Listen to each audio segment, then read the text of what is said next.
பாஜக. தேர்ந்தெடுக்கப்பட்ட வந்தே பாரத் கதிமான் எக்ஸ்பிரஸ் ரயில்களின் வேகத்தை குறைக்க ரயில்வே முடிவு செய்துள்ளது.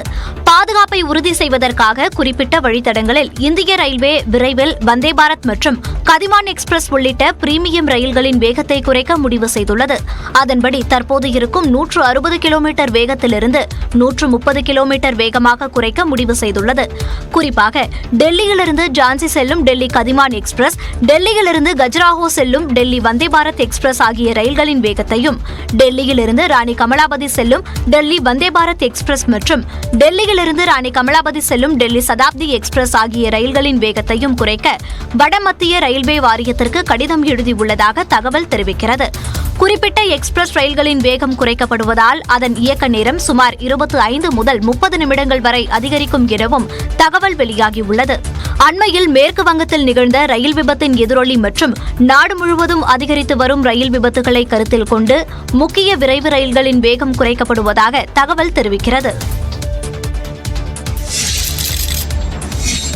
மக்களவை எதிர்க்கட்சித் தலைவராக தேர்வு செய்யப்பட்ட ராகுல் காந்திக்கு தமிழக வெற்றிக் கழக தலைவர் விஜய் வாழ்த்து தெரிவித்துள்ளார். நாடாளுமன்ற மக்களவை எதிர்க்கட்சித் தலைவர் பதவியை ராகுல் காந்தி ஏற்க வேண்டும் என காங்கிரஸ் செயற்குழு தீர்மானம் இயற்றியது. இதனை ராகுல் காந்தி ஏற்றுக்கொண்டார். இதனைத் தொடர்ந்து மக்களவை எதிர்க்கட்சித் தலைவராக ராகுல் காந்தி தேர்வு செய்யப்பட்டார். இந்நிலையில் மக்களவை எதிர்க்கட்சித் தலைவராக தேர்வு செய்யப்பட்ட ராகுல் காந்திக்கு தமிழக வெற்றிக் கழக தலைவர் விஜய் வாழ்த்து தெரிவித்துள்ளார். இது தொடர்பாக தமிழக வெற்றிக் கழகத்தின் அதிகாரப்பூர்வ எக்ஸ் பக்கத்தில் வெளியிடப்பட்ட வாழ்த்து செய்தியில் மக்களவை எதிர்க்கட்சித் தலைவராக ஒருமனதாக தேர்வு செய்யப்பட்டுள்ள ராகுல் காந்திக்கு வாழ்த்துக்கள் என்றும், எதிர்க்கட்சித் தலைவராக நாட்டு மக்களுக்கு சேவையாற்ற மனமார்ந்த வாழ்த்துக்கள் என்றும் தெரிவிக்கப்பட்டுள்ளது.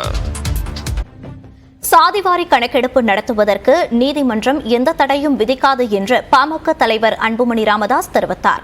நியூஸ் 18 தமிழ்நாடு தொலைக்காட்சிக்கு பிரத்யேக பேட்டியளித்த அவர், வன்னியர்களுக்கான 10.5% இடஒதுக்கீடு குறித்து அமைச்சர் சிவசங்கருடன் எப்போது வேண்டுமானாலும் விவாதிக்க தயார் என்று தெரிவித்தார். 2008 அந்த புள்ளி விவர சட்டத்தின் மேல இந்த தகவலை திரட்டி இடஒதுக்கீடு வழங்கினால் ஒருவேளை நீதிமன்றத்தில் அந்த சட்டம் ரத்து செய்யப்படுவதற்கான வாய்ப்பு இருக்கிறது. ஆகவே மத்திய அரசுடைய ஜாதிவாரி கணக்கெடுப்பை வச்சுதான் இடஒதுக்கீடு வழங்க முடியுங்கிற மாதிரி முதலமைச்சர் ஒரு விளக்கத்தையும் கொடுத்திருக்காரு. சரி, நீங்க நீதிமன்றம் தடை செய்ய வாய்ப்பு தானே இருக்கு, எடுக்கிறதுக்கு தடை பண்ண மாட்டாங்கல்ல? ஏன் எடுத்து நீங்க எந்த சமுதாயம் எந்த நிலையில் இருக்கிறதுக்கு தெரிஞ்சுக்கிறது உங்களுக்கு அக்கறை இல்லையா? சமூக நீதி பத்தி பேசுறீங்களா? நீங்க தமிழ்நாட்டில் 69 விழுக்காடு இடஒதுக்கீடு அனுபவிச்சிருக்கீங்க.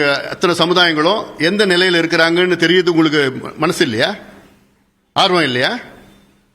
சர்வே எடுத்தா தானே எந்த சமுதாயம் பின்தங்கிய நிலையில் இருக்கு, ரொம்ப மோசமா இருக்குன்னு நீங்க தெரிஞ்சுக்க முடியும்.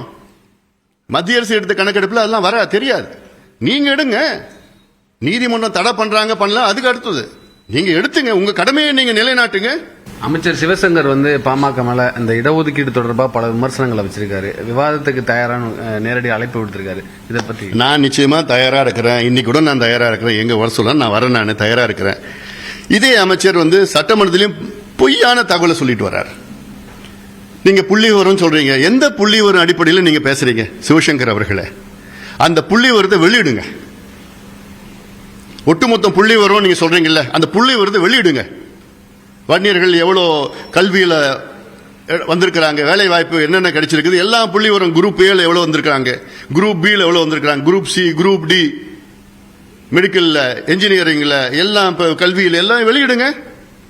ஒரு பக்கம் முதலமைச்சர் என்ன சொல்றாரு, வன்னியர்களுக்கு உள்ஒதுக்கீடு கொடுக்கறதுக்கு தரவுகள் இல்லைன்னு சொல்றாரு முதலமைச்சர்.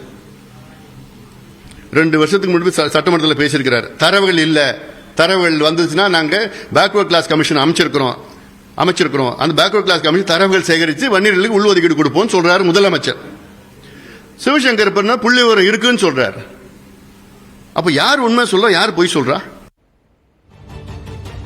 இதனிடையே சாதிவாரி கணக்கெடுப்பு தொடர்பாக அதிமுக ஆட்சியில் அமைக்கப்பட்ட குலசேகரன் ஆணையத்துக்கு திமுக அரசு நீட்டிப்பு வழங்காதது ஏன் என தமிழக பாஜக தலைவர் அண்ணாமலை கேள்வி எழுப்பியுள்ளார்.